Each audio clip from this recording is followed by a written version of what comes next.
to the third part of this video on the context of poetry after 1900. Continuing on from the previous video, we're now going to discuss a couple more of the main and major themes and genres of poetry during this time, and then move on to talking about how we might bring context into an exam-style question. So let's take a look at war poetry. There were many wars in the era post-1900, and a lot of these wars really defined the art of the time, the politics of the time, the geography of the time, the society of the time. So war poetry is incredibly important. And so poetry of the First and Second World War is vast. When we talk about war poetry, we mainly refer to the poetry of the First and Second World War. There is obviously war poetry to do with the Spanish Civil War, the Cold War, and as we've talked about in Ireland, the Troubles, and many other conflicts during this time. But when we talk about war poetry, we're mainly referring to First and Second World War poetry.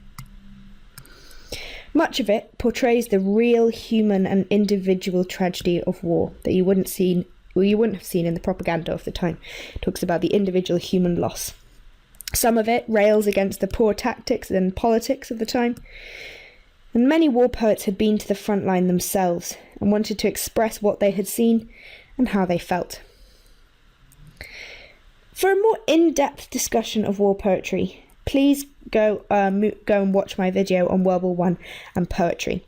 But what we're going to do now, which is to see this context in action, is to look now at a war poem. This poem, Vergishmane, I can't pronounce it. You don't have to pronounce it. English is a written exam. This is a German word which means forget-me-not, and the poem is by Keith Douglas, who was a poet as well as a soldier, and he actually died in 1944 during World War II.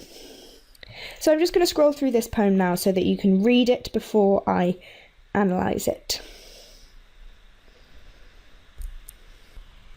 Okay, so we can see here how he talks about the horror of war when he uses phrases such as nightmare. The phrase here, look, really instructs the reader to pay attention. He really wants people to be aware of the horrors of war.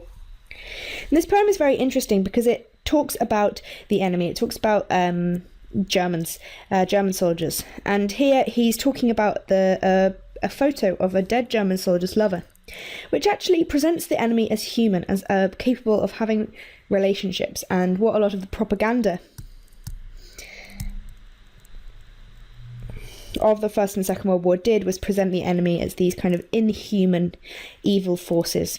And what a lot of people who'd been to the front line and got up close with the enemy and interacted with them wrote about, that they were just humans and afraid too, just like they were.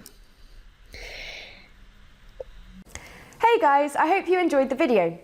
If you're looking for an amazing A-level English literature resource, join me today in my series of engaging bite-sized video tutorials.